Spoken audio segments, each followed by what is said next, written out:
সম্মানিত গাইস, আসসালামু আলাইকুম। আশা করি সকলে ভালো আছেন। তো গাইস, আমি আজ আপনাদের মাঝে একটি ফ্রিজের টিউটোরিয়াল নিয়ে হাজির হয়েছি। তো গাইস, আজ আমি এই ফ্রিজটার চেম্বার লাগাবো, নর্মাল চেম্বার লাগাবো এবং কি এটা ডিপ, শুধু উপরে ডিপটা চেক দিব। এছাড়াও এটার অনেক ধরনের কাজ করা হবে। আর ভিডিওটা একটু লং হবে গাইস, আপনাদের হাতে যদি সময় থাকে তাহলে অবশ্যই ভিডিওটি সম্পূর্ণ না টেনে দেখতে থাকুন, কারণ ভিডিওটি আমি এমনি স্প্লিট করে দিয়েছি যাতে অল্প সময়ের মাঝে আপনারা অনেক কিছু দেখতে পারেন। তো সম্মানিত গাইস, এখানে অনেক কার্যক্রম করা হয়েছে। তো এখানে আপনারা যদি প্র্যাকটিক্যাল একটু দেখার চেষ্টা করেন তাহলে আপনারা অনেক কিছু শিখতে পারবেন। আর যদি ভিডিওটি টেনে টেনে দেখেন তাহলে কিন্তু সহজে কিছু শেখা যায় না বা বোঝাও যায় না। পরে কেটে কেটে দেখলেন, পরে কমেন্টে বলবেন ভাই আপনি কী কাজ করলেন, আমারটা ফ্রিজটা তো ঠান্ডা নামছে না। তো এরকম যাতে কথা না বলা লাগে, তো সেক্ষেত্রে বললাম যে একটু ভালো মতো বুঝে শুনে দেখতে থাকুন। তো গাইজ, দেখতে পাচ্ছেন যে আমি প্রথমত আমি এই সাইডটা আর কি, নিচের সাইডটা আর কি দিলাম, আর এই যে সাইডের কোণা থেকে এই মাছ বরাবর আমরা খুঁড়ে নিব। তো খুঁড়ে নিলে এখানে আমাদের যে নর্মাল থেকে ডিপে যে চেম্বারের পাইপটা গিয়েছে সেটা আমরা দেখতে পারবো। তো ওটাই আমার মেন দেখতে হবে। তো এটা মূলত চেম্বার লিক। তো লিকটা কোন সাইড, এটা কি ডিপ সাইড লিক না নর্মাল সাইড লিক, এটা আপনারা কীভাবে চেক করবেন সেটাও কিন্তু এই ভিডিওটি থেকে আপনারা দেখতে পারতেছেন। তো আমি কিন্তু এইভাবে করে মাছ বরাবর খুঁড়ে নিচ্ছি। তো খুঁড়ে নেবার পরে কিন্তু আমরা দুটি পাইপ বের করব। ওই দুটি পাইপ থেকে কিন্তু আমরা প্রেশার দেব, শুধু ডিপ সাইড প্রেশার দেব আর নর্মাল সাইড কিন্তু প্রেশার দেব না।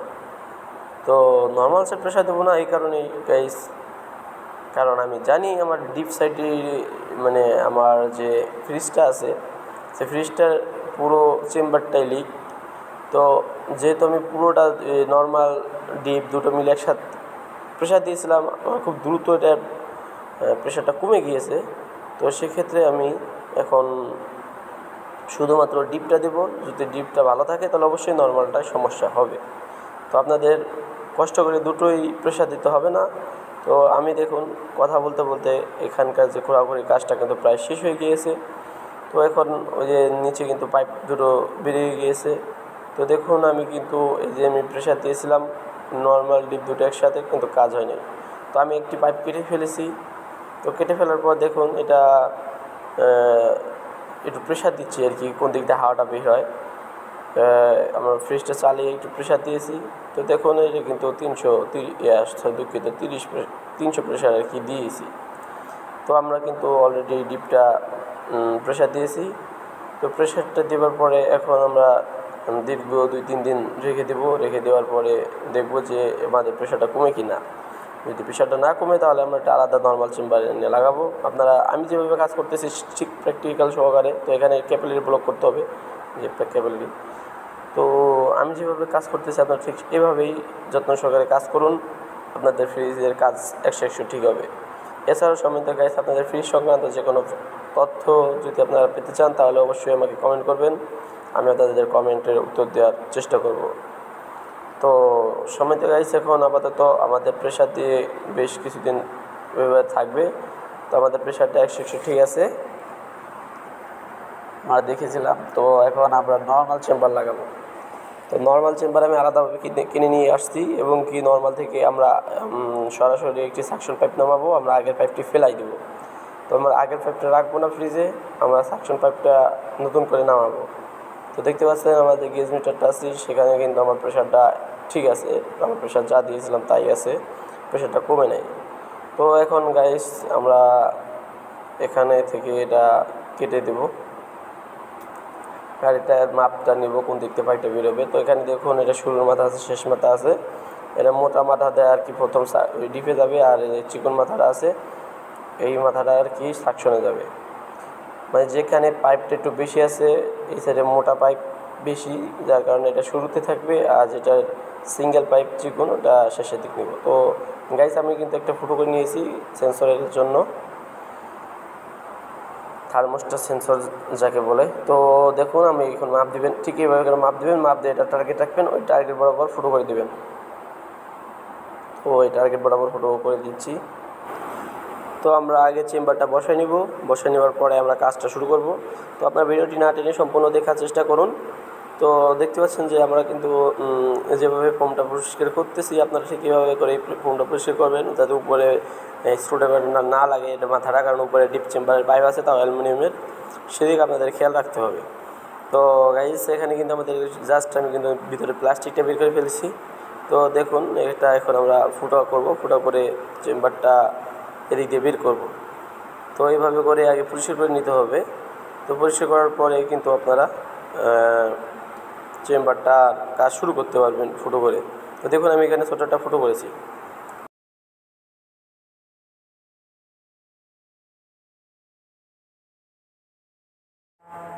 তো গাইস যে হোলটি করেছি সেই হোলটি দিয়ে আমরা এখন চেম্বারটা ঠিক এভাবে করে ঢোকাই দেবো, আপনারা এভাবে আর কি লাগাই নেবেন। তো আমার হোলটা একটু বড়ো হয়েছে, পরে ওখানে এক প্রকার আঠা দিয়ে আমরা লাগাই দেবো যাতে করে ভিতরে কোনো রকম বাইরে হাওয়াটা না আসে।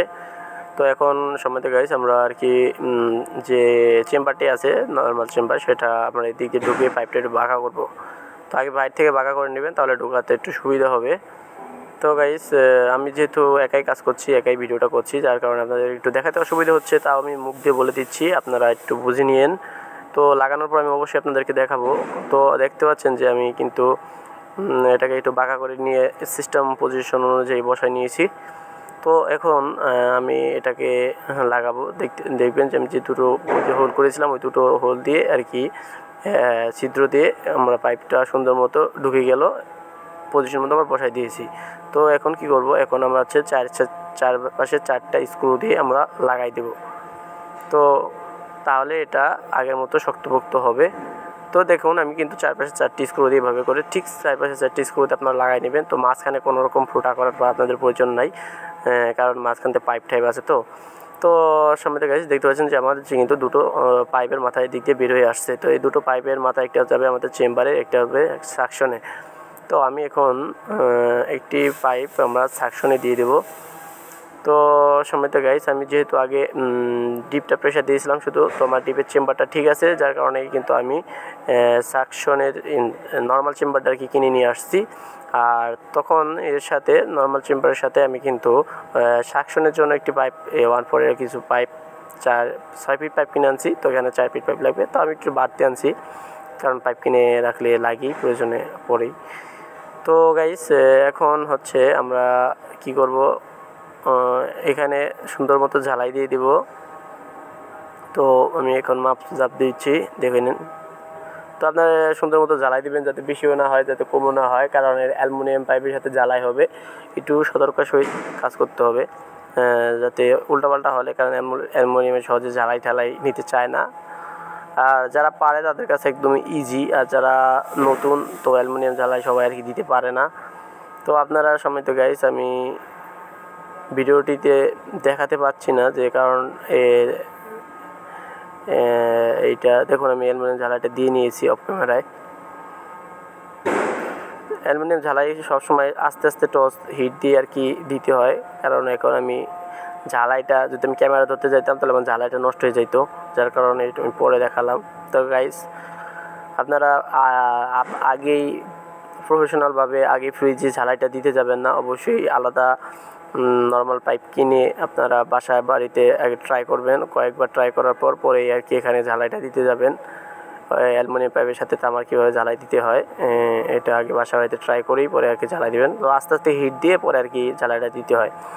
তো গাইস এটা আমি আপনাদেরকে পরবর্তীতে অন্য একটা ভিডিওতে অ্যালুমিনিয়াম ঝালাই সংক্রান্ত একটা ভিডিও তৈরি করে দেখাবো। তো গাইস এখন বিষয়টা কি হচ্ছে, আমরা সাকশন পাইপটা এখন ঢুকাবো। সাকশন পাইপটা ঢুকিয়ে নর্মাল একটি মাথায় লাগাবো। তো সাকশন পাইপটা ঢোকানোর আগে আমাদের নিচে অবশ্যই একটু ছিদ্র করে নিতে হবে, যাতে এদিক দিয়ে পাইপটা বের হয়, কারণ আগে যে ছিদ্রটা আছে সেই ছিদ্রটা দিয়ে এখন যাবে না। তো ওই ছিদ্রটা আগে ছিদ্রটাই একটু আমি জাস্ট ক্লিয়ার করতেছি, যাতে করে ইজিলি আমার পাইপটা চলে যায়। তো দেখতে পাচ্ছেন আপনারা এরকম একটা স্ক্রুড্রাইভার দিয়ে এরকম নাড়াচাড়া করলে ছিদ্রটা একটু ফাঁক হবে, ফাঁকটা হলে আর কি সুন্দর মতো পাইপটা যাবে, আর এখানে ঠাসাঠাসি যাতায়াতের কোনো প্রয়োজন নাই। তো গাইস এইখানে আরেকটি বিষয় আছে, সেখানে হলো আমাদের ক্যাপিলারি যে টিউবটা আমরা কেটে ফেলে দিয়েছিলাম নিচের কিছু অংশ, তো ওই ক্যাপিলারি টিউবটা আমাদের জোড়া দিতে হবে। আগে যে ক্যাপিলারি টিউবটা ওটা আমার কাছে রহস্যজনক মনে হয়েছিল, টেম্পার কমে গিয়েছে, যার কারণে আমরা এই ক্যাপিলারি টিউব 4-4 পাইপের মাধ্যমে আমরা এটা জোড়া দিব। তো 4-4 পাইপ আর যে আগের যে ক্যাপিলারি ছিল সেই 34 নাম্বার গ্যাসের ক্যাপিলারি আমরা লাগাই দিব। তো দেখতে পাচ্ছেন আমি যেভাবে করে দুই পাশে চাপ দিয়ে সুন্দর মতো লাগাই দিয়েছি, আপনারা এইভাবে করে ক্যাপিলারি জোড়া দিবেন। তো অনেক টেকনিশিয়ান ভাইরা বলবেন যে এটা ভাই চকিং করবে বা প্রপারলি ঠান্ডা নামবে না। আসলে ভাই কথাটা ভুল, কারণ আমি বহুত ফ্রিজের কাজ করি, বহুত ফ্রিজের কাজ করছি, ঠিক এভাবে করেই ক্যাপিলারি একটু চেঞ্জ করে দিলেই হয়, আমার পুরোটা চেঞ্জ করা লাগে না। তো গাইস বলতে পারেন যে এত ওই কাজ করলেন বা আপনি উপরে পুরো ক্যাপিলারিটা চেঞ্জ করলেন না কেন? উপরে ক্যাপিলারিটা চেঞ্জ করলে ভাই আমার বহুত ফোম কাটতে হতো, আবার উপরে ফোম কেটে আবার নতুন করে ক্যাপিলারিটা ঢুকানোটা একটু ভেজালজনক। তো আমার আগের ক্যাপিলারিটা সম্পূর্ণরূপে ভালো আছে। তো এটা আমি ক্যাপিলারির প্রেশার চেক করেছিলাম। তো গাইস আপনারা যারা কাজ বুঝেন বা জানেন তারা অবশ্যই জানেন যে একটি ক্যাপিলারির প্রেশার আপনার 200 প্রেশারের নিচে থাকবে। সাকশন পাইপ দিয়ে প্রেশার দিলে আপনার ক্যাপিলারির প্রেশার 200 কম থাকবে। তো আমার এটা দেখবেন 200 কমে ছিল। সো আমার এই ক্যাপিলারি ফুল চেঞ্জ করার কোনো প্রয়োজন নাই। তো গাইস কথা বাড়াবো না, কথা বলতে বলতে দেখুন আমি কিন্তু ঝালাই মালাই সব শেষ করে ফেলছি। তো এখন আমি সাকশন পাইপটার মাপ দিয়ে নিচ্ছি, যে সাকশন পাইপটা যে আমাদের চেম্বারটা আছে সেই চেম্বারের সমান করে কেটে নিব। তো সম্মানিত গাইস, এখানে আমাদের একটি কাজ করার সময় একটি দুর্ঘটনা ঘটে গিয়েছিল। তো কি ঘটেছিল আমি আপনাদেরকে একটু পরে বলবো। তো এটা হচ্ছে এমন একটা কাজ ঘটেছে। তো এই চেম্বারের কাজটা অঘটনটা ঘটেছিল, চেম্বারের কারণে আমাদের কাজটা আরও একদিন পিছিয়ে গিয়েছিল, সেটা আমি আপনাদেরকে বলতেছি। সম্মানিত গাইস, এটা হচ্ছে আমাদের যে চেম্বারটা আছে, এখন যে ঝালাই দিব, তো ঝালাই দেওয়ার পর এটাকে প্রেশার দিব। তো প্রেশার দিলে দেখা যাবে যে এই চেম্বারটা আমাদের 400 প্রেশারও নিতে পারে না। আমরা যে নর্মাল যে চেম্বারটা কিনে আনছি চাইনিজ চেম্বার, এটা আমাদের 400 থেকে 350 প্রেশারও নিতে পারে না। কারণ গাইস এই যে নর্মাল যে চেম্বারগুলো আমরা যে কিনে আনি, এই নর্মাল চেম্বারগুলো একদমই নর্মাল, যে নর্মালের যেমন নর্মাল চেম্বার একদম নর্মাল, এটা জাস্ট টিনটাকে পাঞ্চ করে তারা লাগাই দেয়, ভিতরে কোনো পাইপ টেপ কিচ্ছু নাই। তো গাইস আপনারা প্রমাণ সহকারে দেখতে পারবেন, কারণ কথা বললে অনেক কিছু হয়ে যাবে, বাট এত কথা পেঁচাবো না। যখন প্রেশার দেবো তখন আপনারা দেখতে পারবেন যে আসলে এটার ভিতরে কী ঘটনাটা ঘটে। আমরা যেরকম অ্যালুমিনিয়াম পাইপ প্রেশার 400 প্রেশার দিলেও পাইপের কিছু হয় না, আপনার প্রেশার নিতে পারে 400-500 পাইপ প্রেশারও কিন্তু নিতে পারে আমাদের অ্যালুমিনিয়াম পাইপ। আর বর্তমানে যে পাইপগুলো আর কি আমরা নর্মালের চেম্বার হিসেবে কিনে আনি, এগুলো কিন্তু এরকম প্রেশার নিতে পারে না। আসলে এটা আপনার 300 একটু উপরে গেলেই পাইপগুলো ফেটে যায়। তো গাইস আমি কাজ করার মানে ভয়েস টাইম পরে দিচ্ছি, কারণ এটা আমি এই কাজটার ক্ষেত্রে যা হয়েছিল কি, যে প্রেশার দেওয়ার পর আমার চেম্বারটা ফেটে গিয়েছিল। তো চেম্বারটা ফেটে যাওয়ার কারণে আমার আবার নতুন করে চেম্বার কয়েল বাঁধা লাগছে। তো এই চেম্বারের শেডের উপরে কীভাবে আপনারা কয়েল পেঁচাবেন, কীভাবে বানাবেন, সেটাও আমি আপনাদেরকে দেখাবো। তো আগে গাইস আমি ঝালাইটা শেষ করি, ঝালাইটা শেষ করে প্রেশারটা দিই, পরে দেখুন এটার কী অবস্থা হয়।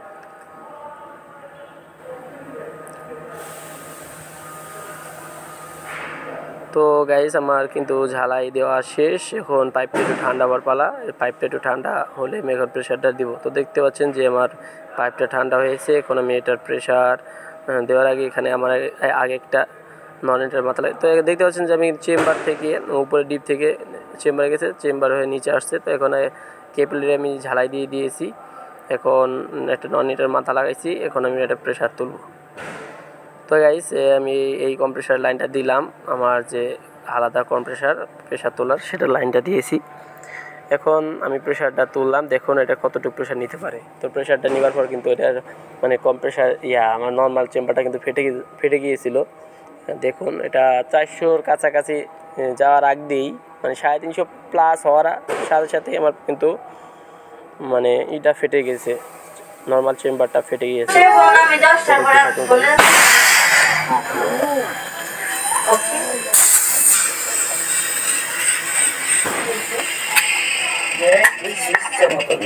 তো গাইজ দেখতে পারলেন যে আমাদের এখানে কিন্তু মারাত্মক ধরনের একটি শব্দ হলো।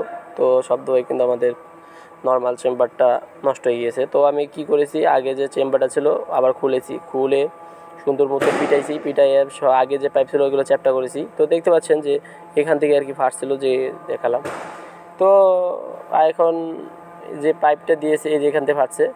তো এখন আমি আবার নতুন করে এটার উপরে তামার কয়েল পেঁচাই দিয়েছি, ঠিক এভাবে করে চেম্বার বাঁধতেছি।